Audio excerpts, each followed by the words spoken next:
Item ಯಾವುದೇ ಇರಲಿ try ಮಾಡಿ ಆಚಿ ಚಿಕನ್ ಮಸಾಲಾ. ಸಂಜು ಸ್ಯಾಮ್ಸನ್ ಸೂಪರ್ ಶೋನಿಂದಾಗಿ ಭಾರತಕ್ಕೆ ರೋಚಕ ಗೆಲುವು ಸಿಕ್ಕಿದೆ.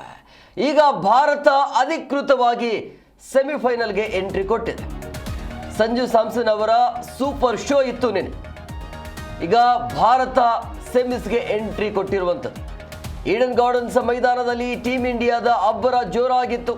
2026ರ T20 ವಿಶ್ವಕಪ್ ಸೆಮಿಫೈನಲ್ಗೆ ಭಾರತ ಎಂಟ್ರಿ ಕೊಟ್ಟಿದೆ. ವೆಸ್ಟ್ ಇಂಡೀಸ್ ವಿರುದ್ಧ 5 ವಿಕೆಟ್ಗಳ ರೋಚಕ ಜಯ ಇದೆ. ಮೊದಲು ಬ್ಯಾಟಿಂಗ್ ಮಾಡುತ್ತೆ ವೆಸ್ಟ್ ಇಂಡೀಸ್ ತಂಡ. ಮೊದಲು ಬ್ಯಾಟಿಂಗಲ್ಲಿ 195 ರನ್ ವೆಸ್ಟ್ ಇಂಡೀಸ್ ಮಾಡುತ್ತೆ. 196 ಟಾರ್ಗೆಟ್ ಭಾರತಕ್ಕೆ ಇರುತ್ತೆ.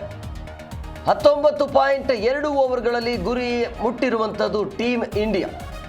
ಸೊ ಇದು ಭರ್ಜರಿ ಗೆಲುವಾಗತ್ತೆ ಭಾರತಕ್ಕೆ. ಸಂಜು ಸ್ಯಾಮ್ಸನ್ ಕಡೆಯಿಂದ ಫಿನಿಶಿಂಗ್ ಇನ್ನಿಂಗ್ ಬರುತ್ತೆ ಅಂತೇಳಿ ಯಾರೂ ಕೂಡ ನಿರೀಕ್ಷೆ ಮಾಡಿರಲಿಲ್ಲ. ಆ ಪರಿಯ ಅದ್ಭುತವಾದ ಬ್ಯಾಟಿಂಗ್ ಪ್ರದರ್ಶನ ಸಂಜು ಸ್ಯಾಮ್ಸನ್ ಕಡೆಯಿಂದ. ಮೊದಲು ಭಾರತ ಟಾಸ್ ಗೆದ್ದಿದೆ, ಅದು ಪ್ಲಸ್ ಪಾಯಿಂಟ್ ಆಯಿತು. ಯಾಕಂದರೆ ಸೆಕೆಂಡ್ ಇನ್ನಿಂಗ್ಸಲ್ಲಿ ಯಾರು ಆಡ್ತಾರೆ ಆ ಬ್ಯಾಟಿಂಗ್ ಅನುಕೂಲ ಆಗ್ತಾ ಇತ್ತು. ಸೊ ಹಂಗಾಗಿ ಭಾರತ ಮೊದಲು ಟಾಸ್ ಗೆದ್ದು ಬೌಲಿಂಗ್ ಆಯ್ಕೆ ಮಾಡುತ್ತೆ. ಅದೇ ರೀತಿಯಾಗಿ ವೆಸ್ಟ್ ಇಂಡೀಸನ್ನು 200 ರನ್ ಒಳಗಡೆ ಕಟ್ ಹಾಕ್ತಾರೆ. ಯಾಕೆಂದರೆ ಆ ಪಿಚ್ ಹೆಂಗಿತ್ತು, 200 ಆದ್ರೂ ಚೇಂಜ್ ಮಾಡುವಂಥ ಪಿಚ್ ಇತ್ತು ಅದು. ಸೊ ಹಂಗಾಗಿ 200 ಒಳಗಡೆ ಕಟ್ ಹಾಕಿರುವಂಥ ಹಿನ್ನೆಲೆಯಲ್ಲಿ ಭಾರತಕ್ಕೆ ಇದು ಈಸಿ ಆಯಿತು. 220 230 ತನಕ ಹೋಗುವಂಥ ಸಾಧ್ಯತೆ ಇತ್ತು. ಬಿಗ್ ಟಾರ್ಗೆಟ್ ಕೊಡುವಂಥ ಸಾಧ್ಯತೆ ಇತ್ತು. ಬಟ್ ಭಾರತದ ಬೌಲಿಂಗ್ ಸಖತ್ತಾಗಿತ್ತು. ಭಾರತದ ಪರ ಸಂಜು ಏಕಾಂಗಿಯಾಗಿ ಹೋರಾಟವನ್ನು ಮಾಡಿದ್ರು. ಏಕಾಂಗಿಯ ಹೋರಾಟದಿಂದಾಗಿ ಈ ಗೆಲುವು ಸಿಕ್ಕಿದೆ. 50 ಎಸೆತಗಳಲ್ಲಿ 97 ರನ್ ಗಳಿಸಿರುವಂಥದ್ದು ಸಂಜು ಸ್ಯಾಮ್ಸನ್. ನೋಡಿ, ಬೇಡ ಅಂಥೇಳಿ ಬಿಸಾಡಿದವನ ವಿಚಾರ ಇದು. ಅಂದರೆ ಆಯ್ಕೆ ಆಗಿರಲಿಲ್ಲ ಆರಂಭದಲ್ಲಿ, ಆದರೆ ಇವತ್ತು ಆ ಹುಡುಗ ಭಾರತವನ್ನ ಗೆಲ್ಲಿಸಿ ಸೆಮಿಫೈನಲ್ಗೆ ಕರ್ಕೊಂಡು ಹೋಗಿರುವಂಥದ್ದು. ಭಾರತ ಮತ್ತು ಇಂಗ್ಲೆಂಡ್ ನಡುವೆ ಈಗ ಸೆಮಿಫೈನಲ್ ಕಾಳಗ ಇರುತ್ತೆ. ಮಾರ್ಚ್ 5ರಂದು ಮುಂಬೈಯಲ್ಲಿ ಈ ಪಂದ್ಯ ನಡೆಯುತ್ತೆ ಸೆಮಿಫೈನಲ್. ಸತತ 3ನೇ ಬಾರಿಗೆ ಭಾರತ ಇಂಗ್ಲೆಂಡ್ ನಡುವೆ ಸೆಮಿಸ್ ಮುಖಾಮುಖಿ ಆಗುತ್ತೆ. ಆ ಪಂದ್ಯ ಯಾರು ಗೆಲ್ತಾರೆ ಅಲ್ಲಿ ನೇರವಾಗಿ ಫೈನಲ್ ಅಹಮದಾಬಾದ್ನಲ್ಲಿ ನಡೆಯುತ್ತೆ. ಸೊ ಹಂಗಾಗಿ ಕ್ವಾರ್ಟರ್ ಫೈನಲ್ ಪಂದ್ಯ ಏನಿತ್ತಲ್ಲ ಅದು ಬಹಳ ಕುತೂಹಲಕಾರಿ ಪಂದ್ಯ ಇತ್ತು. ಯಾಕಂದರೆ ದೈತ್ಯ ಆಟಗಾರರಿದ್ದರು ವೆಸ್ಟ್ ಇಂಡೀಸ್ ಅಂತ ಬಂದಾಗ. ಈ ಬಗ್ಗೆ ಮತ್ತಷ್ಟು ಮಾಹಿತಿ ನೀಡ್ತಾರೆ ನಮ್ಮ ಪ್ರತಿನಿಧಿ ಮಲ್ಲಿಕಾರ್ಜುನ್ ಪಾಟೀಲ್ ಫೋನ್ ಸಂಪರ್ಕದಲ್ಲಿದ್ದಾರೆ. ಮಲ್ಲಿಕಾರ್ಜುನ್, ಸಹಜವಾಗಿ ನಿನ್ನೆ ನಾವು ಡಿಸ್ಕಷನಲ್ಲಿ ಇದರ ಬಗ್ಗೆನೇ ಚರ್ಚೆ ಮಾಡ್ತಾ ಇದ್ವಿ.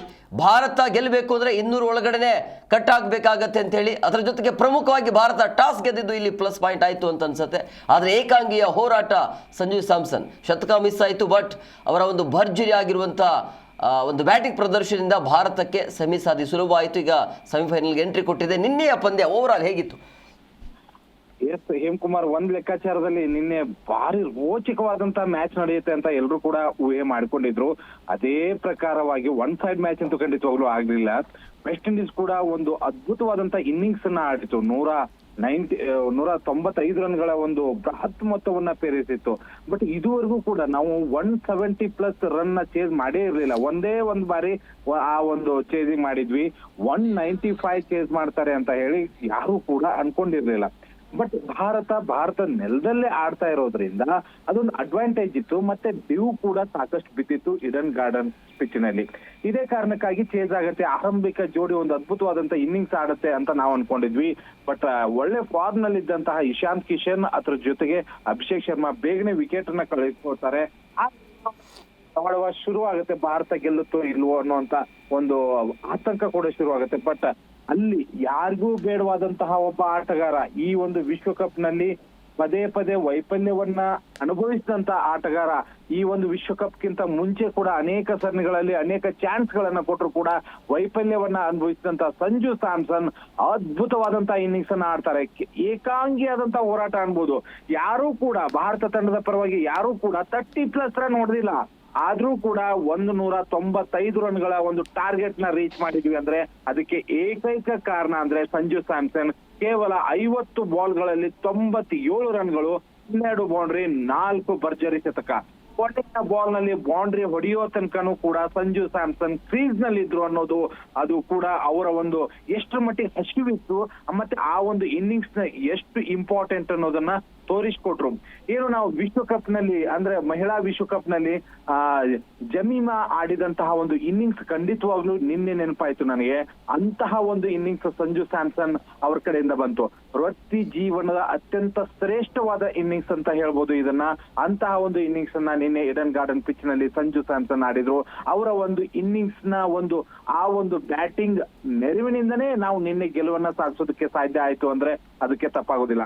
ಯಾವೊಬ್ಬ ಆಟಗಾರರು ಕೂಡ ಅವ್ರಿಗೆ ಸಾಥ್ ಕೊಡೋದಕ್ಕೂ ಸಾಧ್ಯ ಆಗ್ತಾ ಇರಲಿಲ್ಲ. ಅಭಿಷೇಕ್ ಶರ್ಮಾ ಬೇಗ ಔಟ್ ಆದ್ರು, ಇಶಾಂತ್ ಕಿಶನ್ ಬೇಗ ಔಟ್ ಆದ್ರು, ಏನು ಕೈ ಹಿಡಬೇಕಾದಂತಹ ಸೂರ್ಯಕುಮಾರ್ ಯಾದವ್ 18ಕ್ಕೆ ವಿಕೆಟ್ ನ ಒಪ್ಪಿಸಿದ್ರು. ತಿಲಕ್ ವರ್ಮಾ 27 ರನ್ ಒಂದು ಒಳ್ಳೆ ಕೊಡುಗೆ ಕೊಟ್ರು. ಹಾರ್ದಿಕ್ ಪಾಂಡ್ಯ ಒಂದ್ ಸಾಥ್ನ ಒಳ್ಳೆ ಕೊಟ್ರು. ಶಿವಮ್ ದುಬೆ ಕೊನೆಯಲ್ಲಿ ಬಂದು ಆ ಒಂದು ನಾಟ್ ಔಟ್ ಇನ್ನಿಂಗ್ಸ್ ಅಂದ್ರೆ 4 ಬಾಲ್ಗಳಲ್ಲಿ 8 ರನ್ಗಳನ್ನ ಆಡಿದ್ರು.